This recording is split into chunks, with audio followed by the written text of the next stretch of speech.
Voltamos aí com a nossa programação e hoje vamos falar sobre um assunto extremamente importante, que é sobre a depressão.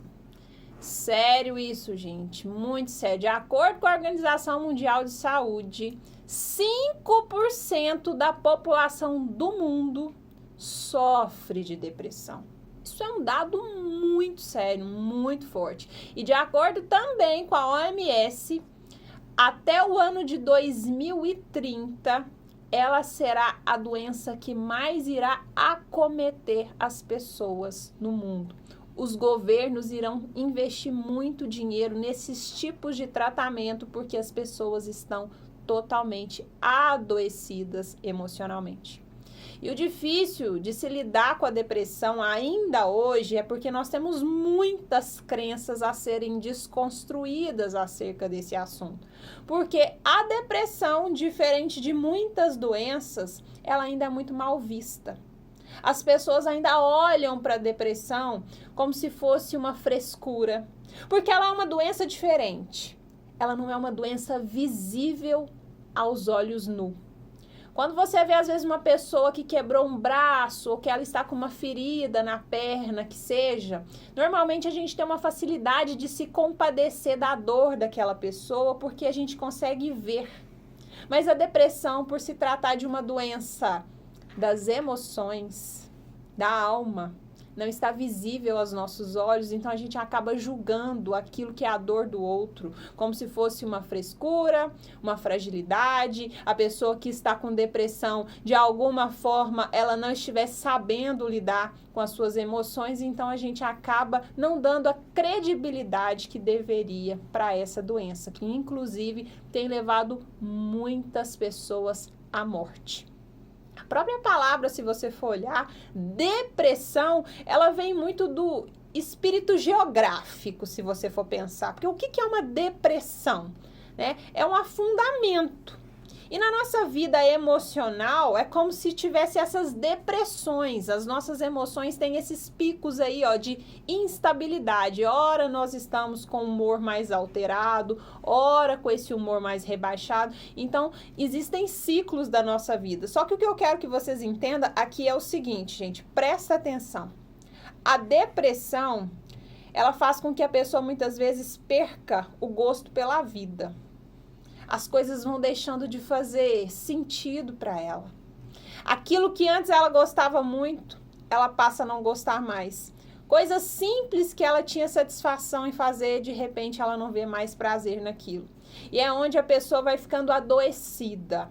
Por quê? Ela começa a ficar num estado de tristeza, de angústia muito grande. Aquela pessoa normalmente vai ficando mais silenciosa, fica mais isolada e dessa forma essa pessoa vai cada vez aumentando, né, os seus sintomas e ela vai entrando num estado de sofrimento tão grande que muitas vezes ela chega a desejar a própria morte, porque a vida parou de fazer sentido para ela.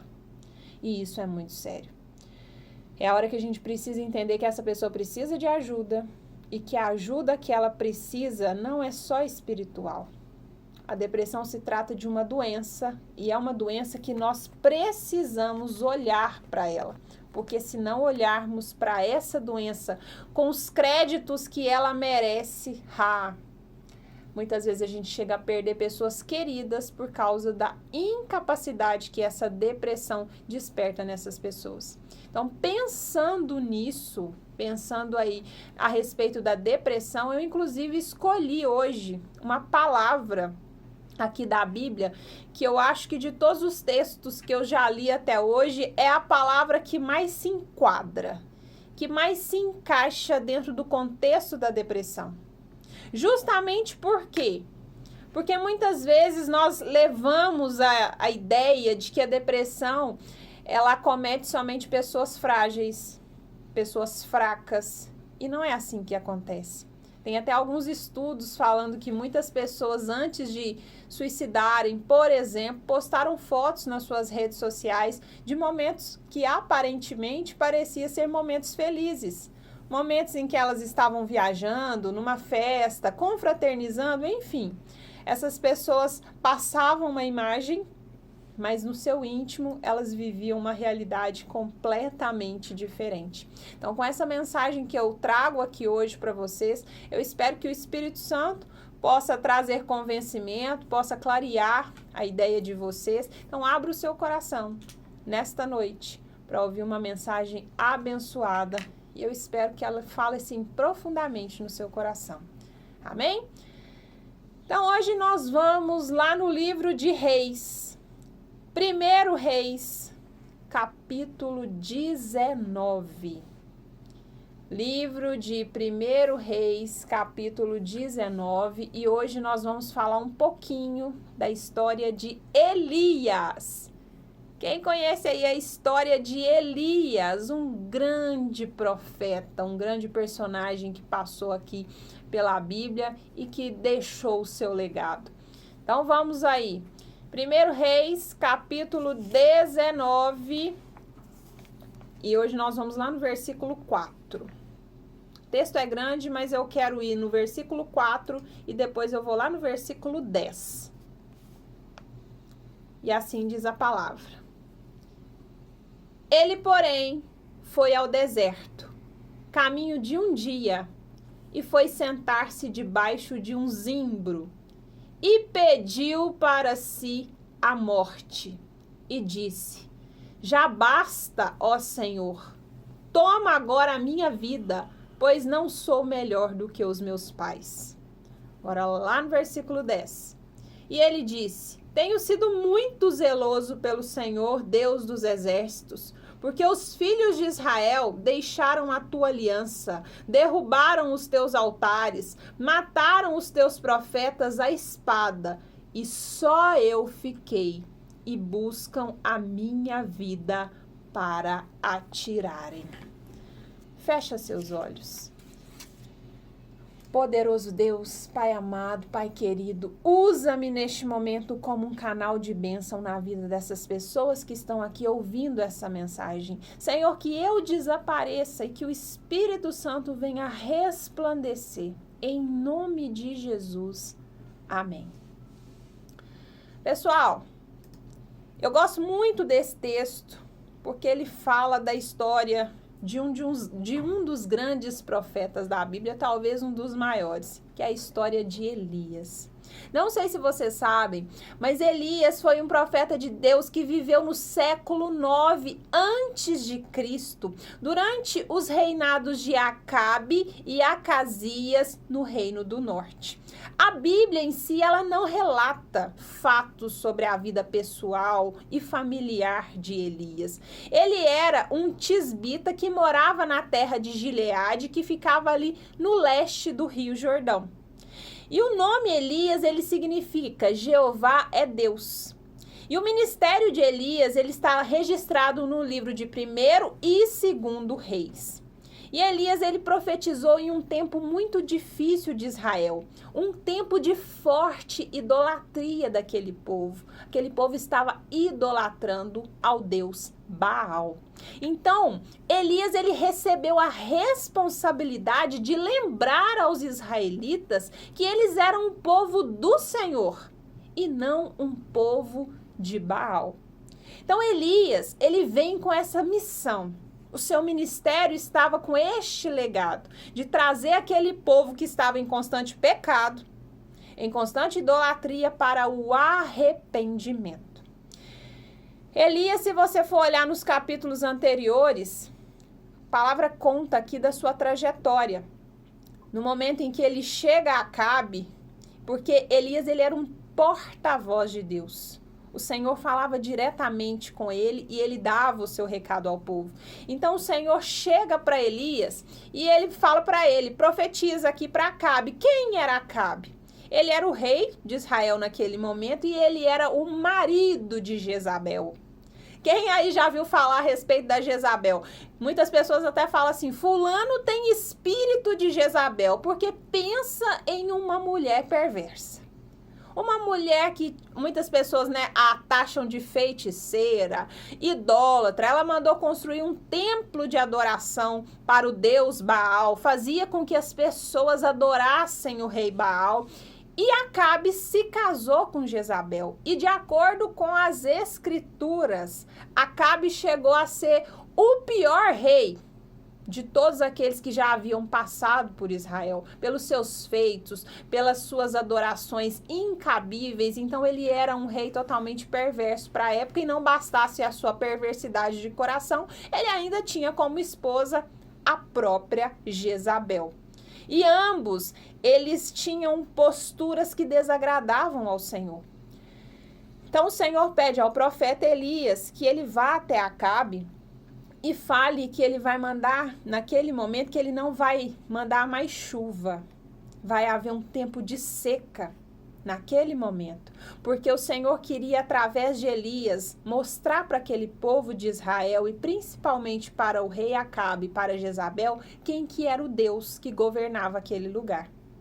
No momento em que Elias chega até Acabe e fala para ele: eu venho falar... Estou falando isso aqui com as minhas palavras, tá, gente? Para facilitar a compreensão de vocês, descomplicando a Bíblia, tá? Então, Elias chega e fala para Acabe: olha, eu sou aqui o porta-voz de Deus, e de acordo com o que o Senhor fala, não vai mais chover nesse lugar nos próximos anos. Só vai chover quando eu falar que vai chover, porque eu venho aqui trazer o recado que vem do Senhor. E ele está falando que nesse momento não vai chover. E assim era, gente. Elias, ele era o profeta que não era só um profeta da unção, porque vários profetas passaram pela Bíblia, mas ele era um profeta que ele orava e simplesmente parava de chover, de repente ele orava novamente, chovia, ou seja, ele ressuscitava quem já tinha morrido, como no caso do filho da viúva. Vocês vão ver isso mais pra frente aqui no momento em que eu comentar do texto, mas ele era um profeta diferenciado. Ele era um homem corajoso, porque ali, quando ele vai de encontro a Acabe, ele não estava falando com qualquer pessoa, estava falando com um rei. E ele começa a profetizar: o meu Senhor manda dizer que não vai chover nos próximos anos. E assim se fez. E naquele momento em que ele entrega essa profecia para Acabe, o próprio Deus manda para ele um recado. Você já falou para Acabe o que vai acontecer, então agora você vai se retirar daí.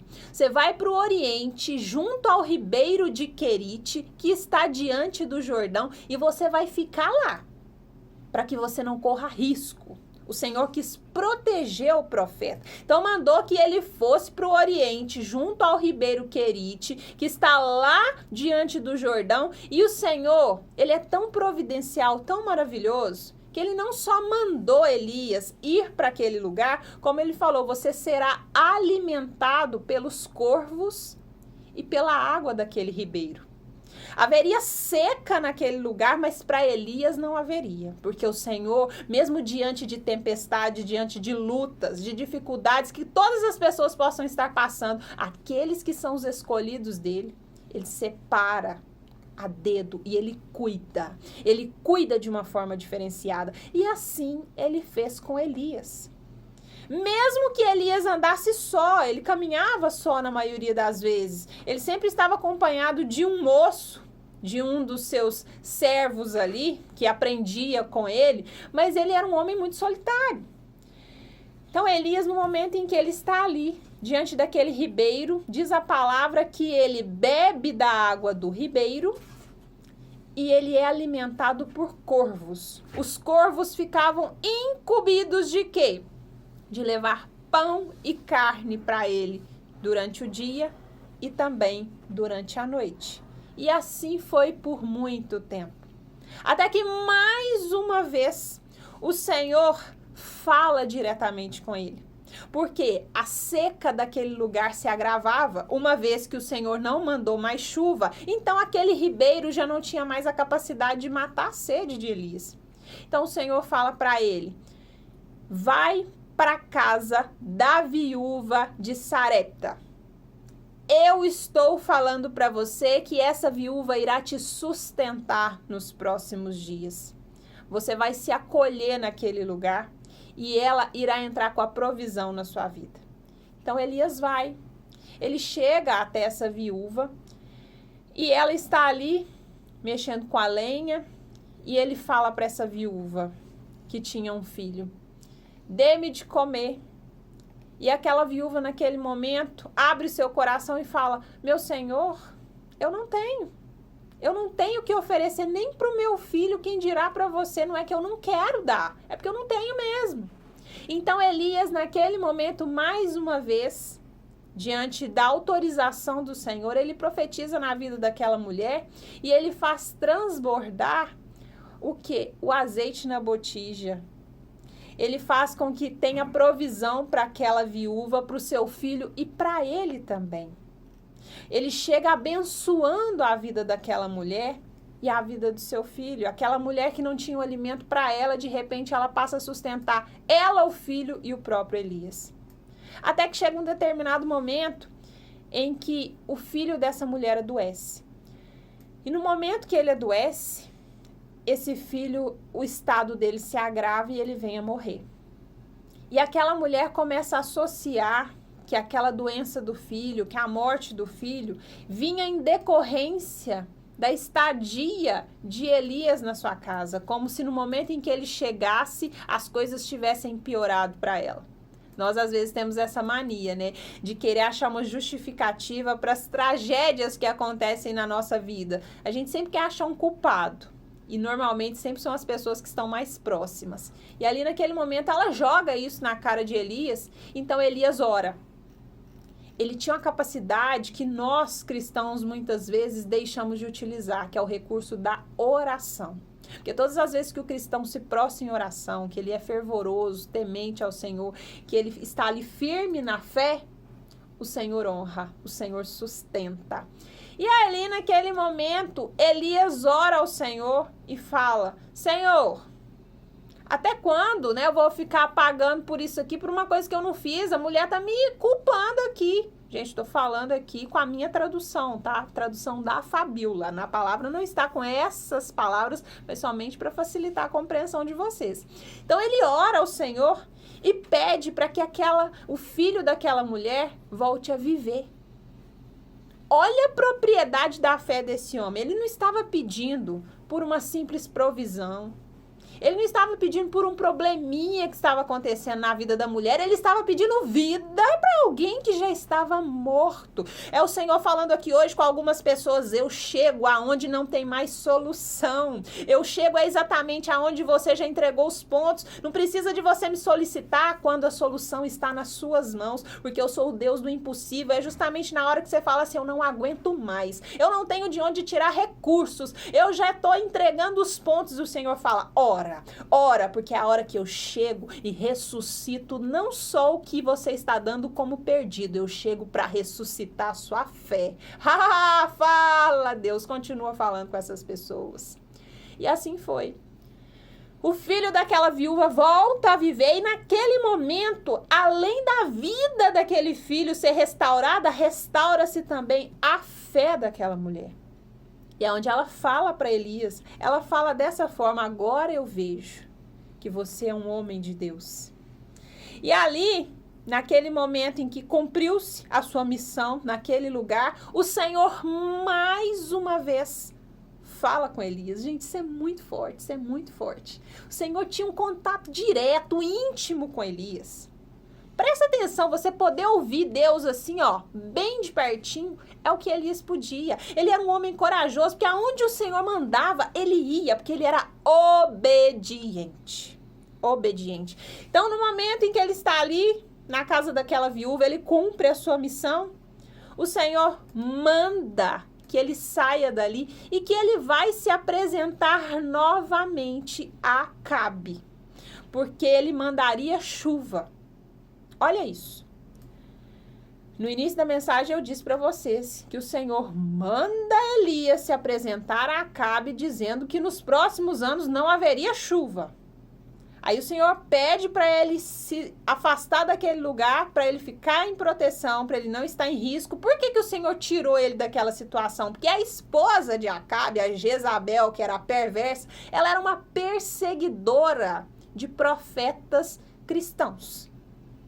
Ela abominava as pessoas que estavam ali crentes no Cristo, né? Os cristãos. Na palavra do Senhor, não de Cristo, porque nós estamos falando aqui de uma época antes de Cristo, mas aqui só para vocês entenderem, ela não estava a favor dos profetas que não adoravam Baal. Então ela mandava matar, sem dó nem piedade. Então o Senhor, para poupar Elias, ele manda ele fugir ali de Acabe, da presença de Acabe. Só que depois que o Senhor manda ele fugir, ele vai se hospedar na casa da viúva, ressuscita o filho da viúva, coloca provisão na casa da viúva. O Senhor fala, agora você vai voltar lá em Acabe. Você vai se apresentar a ele. E vai falar que eu estou mandando chuva. Só que mais do que isso, chegou a hora de você mostrar para aquele povo, Elias, quem é o Deus de Israel. Ah, gente, isso é muito forte. E o mordomo de Acabe, que era Obadias, naquela época de seca, Acabe fala para Obadias, você vai por um caminho e eu vou para o outro, e se a gente encontrar ervas pelo caminho, que a gente pegue tudo isso, para quê? Para servir de sustento, pelo menos para os animais que restam, para que eles não venham a morrer de fome, porque era um tempo de seca, então o que tinha que alimentar os animais. Só que diz a palavra que o mordomo de Acabe, ele era um homem temente a Deus. E mesmo que Jezabel e Acabe estavam perseguindo profetas, presta atenção nisso, por mais que eles perseguiam aqueles profetas da época, o mordomo Obadias, ele teve misericórdia de muitos daqueles profetas e ele escondeu 100 profetas e alimentou esses homens que estavam em covas, porque ele teve misericórdia daqueles homens. Então, no momento em que ele está caminhando, ele se encontra com quem? Com Elias. E ele reconhece Elias. E ele se prostra diante de Elias, porque ele sabia de quem se tratava, que era um profeta de Deus. Então, naquele momento, daquele encontro, Elias fala para Obadias, fala para Acabe, que eu quero que ele reúna o povo. Eu quero estar diante dele. Eu quero estar diante de Acabe. E no momento em que ele entrega esse recado, Obadias entrega esse recado para Acabe, olha a audácia de Acabe diante de Elias. No momento em que Elias, o profeta, chega diante dele, ele chega para ele e fala, és tu o perturbador de Israel? O homem que era o profeta de Deus, que tinha a missão de fazer com que aquele povo se arrependesse da idolatria, dos seus pecados, ele vem a dizer que era Elias que era o perturbador de Israel, sendo que Jezabel e ele, na condição de rei, que perturbava o próprio povo, com idolatrias que não faziam o menor sentido. Então Elias, naquele momento, fala para ele, eu, perturbador aqui é você, que fica aí com essa adoração a esse rei Balim. Esse sim é o perturbador, você e sua esposa. Então eu estou aqui hoje para te fazer um desafio. Eu quero mostrar para esse povo quem é o Deus que realmente governa esse lugar. Se é o meu Deus ou se é o seu Deus Baal. Quero te pedir que você reúna todo esse povo aqui no Carmelo, todo o povo do Israel, principalmente os profetas que adoram esses deuses que vocês idolatram. Gente, era média não, a palavra relata aqui, eram 850 profetas adoradores de outros deuses. Baal e Azeba. Eles adoravam esses deuses. 450 homens adoravam Baal e os outros 400 o rei Azeba. O deus, né, Azeba. E ali, no momento que ele propõe isso, o povo acha aquilo algo admirável. Porque o que é a proposta de Elias com aquilo? Ele fala da seguinte forma: o Senhor me pede aqui que nós ofertemos sacrifício. Os seus homens são muito maiores do que eu. Ele era o único profeta que havia restado para falar de Deus. enquanto aqueles homens eram 850 homens. Então ele fala, nós vamos aqui ofertar o sacrifício de bezerros, 2 bezerros. Eles oferecem um, eu ofereço o outro e nós vamos fazer um holocausto. O que era holocausto naquela época? Queimava-se aqueles animais, porque no momento em que se queimava, aquele perfume, aquele aroma da queima daquele holocausto agradava ao Senhor. E aí ele faz uma proposta que não dava para acreditar. O que ele fala? Nós vamos fazer esse holocausto, mas ninguém vai colocar fogo. Presta atenção nisso aqui, gente. Ninguém vai colocar fogo. Como assim ninguém vai colocar fogo? Como é que isso aqui vai pegar fogo? Como é que esse holocausto vai queimar, então? Ele fala, o Deus que realmente for o Deus de Israel vai colocar fogo nesse holocausto. Então, se Baal é o Deus de vocês, vocês vão invocar o Deus de vocês e ele vai ter que fazer queimar esse holocausto aqui. E se o meu Deus for o Deus de Israel, ele vai queimar esse holocausto aqui. Então o povo ficou assim, admirado com a ideia dele. Falou assim, vamos ver quem é que está governando isso aqui. E assim foi feito. O povo que idolatrava Baal se reuniu em volta daquele holocausto, colocou lenha, colocou os pedaços do bezerro. E eles cantavam, eles oravam, eles adoravam a Baal, gritavam e nada acontecia. O fogo não descia, o fogo não pegava. E diz a palavra que assim foi até o meio-dia, e esse povo cantava, esse povo orava, esse povo pedia, entrava ali em sacrifício e nada do fogo pegar. E diz a palavra aqui que Elias, nesse momento, até zombava daqueles profetas, que ele falava assim, será que o Deus Baal de vocês não está dormindo? O que será que está acontecendo que ele não está vendo toda essa movimentação e o fogo não desce aqui? E naquele momento, aquele povo desiste, porque já não tinha mais o que fazer, o fogo não pegava. Então, Elias, com a ousadia e com a coragem, olha o que ele faz.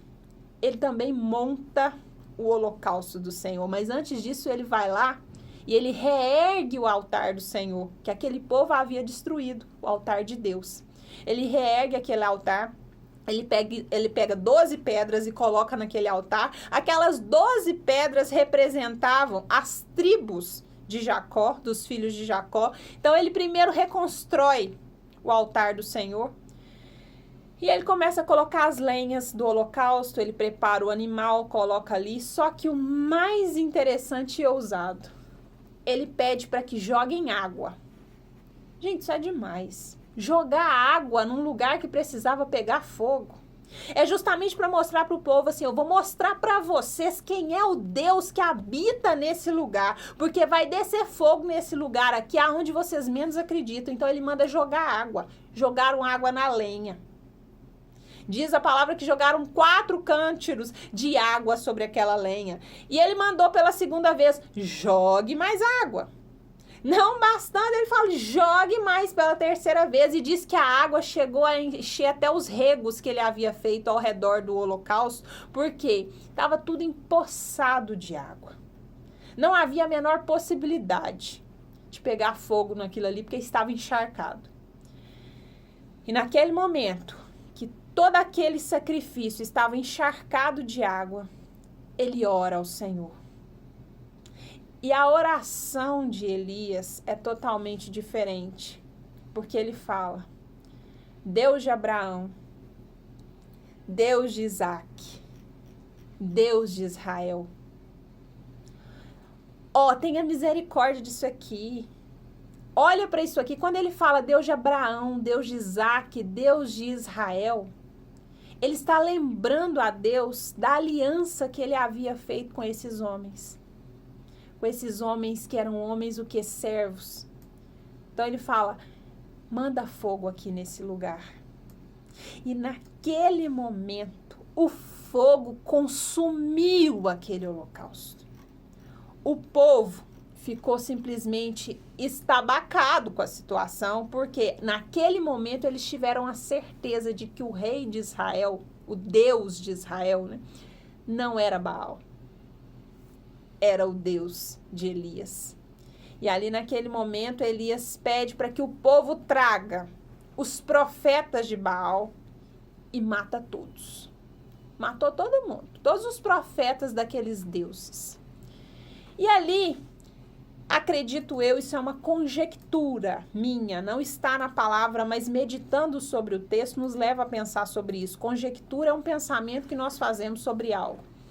Eu acredito que ele tinha uma expectativa muito grande, que a partir do momento que aquele povo reconhece que Deus não era aqueles deuses idolatrados pelos israelitas, que aquele povo ia se arrepender, se converter, e principalmente o rei Acabe e Jezabel.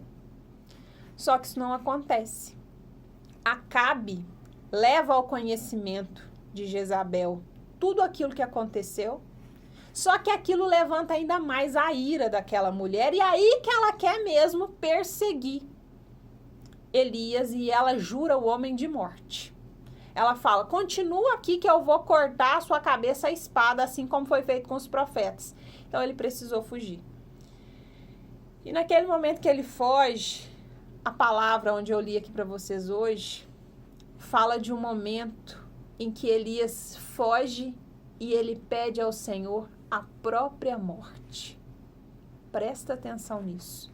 Aquele homem cheio de coragem, aquele homem cheio de força, aquele homem que tinha a unção de Deus, aquele homem que era a boca de Deus, aquele homem que as pessoas olhavam para ele e podiam sentir a presença do próprio Deus, aquele homem também esmoreceu. Naquele momento ele chega ao Senhor e fala, Senhor, tira a minha vida. A palavra diz isso aqui, eu li para vocês, ó. Se olhar aqui no capítulo 4. E pediu para si a morte. Já basta ao Senhor. O que ele está falando? Chega, tá doendo demais, eu não tô aguentando. E ali naquele momento, ele começa a falar das suas dores. Quando a gente vai olhar aqui para todas as queixas que Elias vai apresentando, falo agora enquanto psicóloga, tá? Se a gente for olhar o DSM, que é o Manual Diagnóstico de Psiquiatria, ele se enquadraria praticamente num quadro depressivo. Aquele homem que está esgotado, que ele está angustiado, que ele está triste, solitário, humor totalmente comprometido, então ele chega a angustiar-se por quê? Ele já se sente só.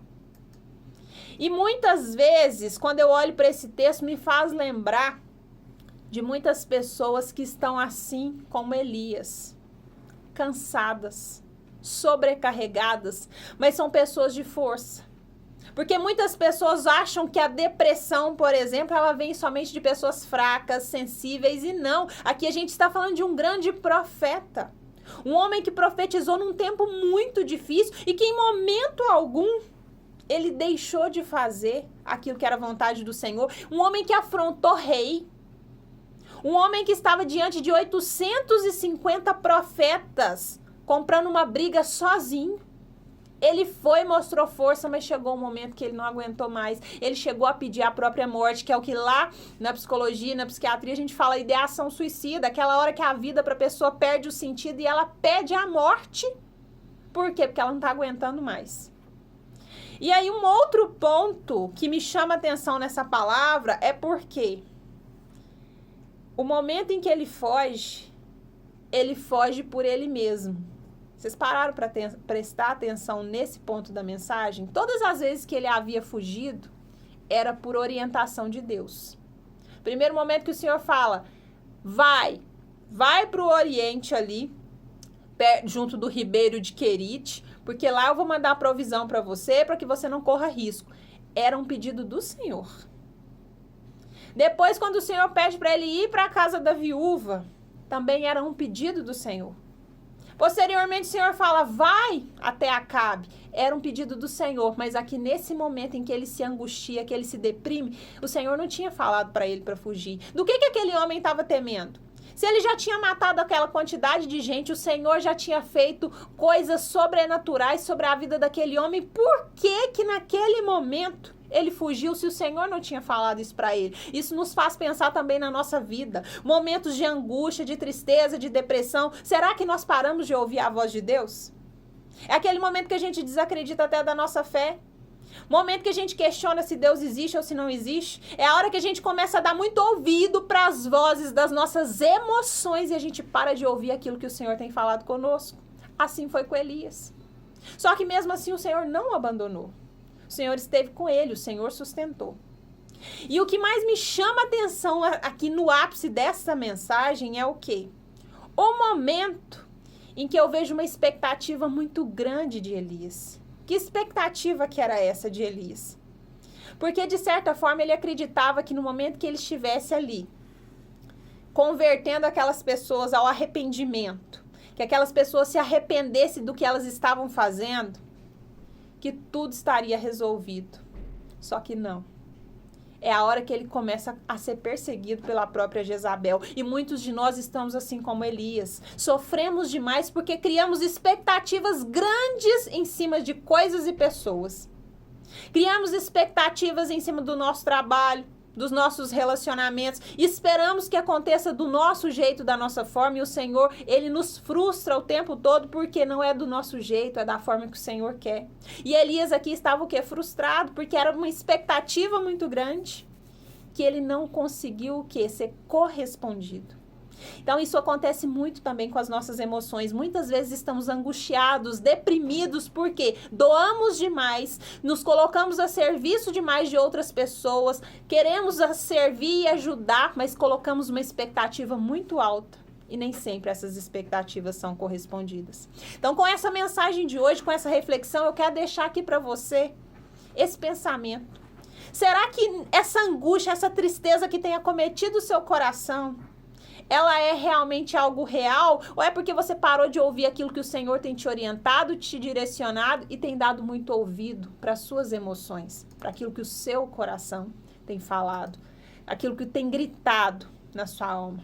Para de dar credibilidade para aquilo que vem de dentro, porque a própria palavra fala, os desejos do coração são enganosos. E comece a prestar atenção naquilo que é ordem do Espírito Santo, aquilo que é caminho do Senhor, porque isso sim garante a nossa salvação. Amém?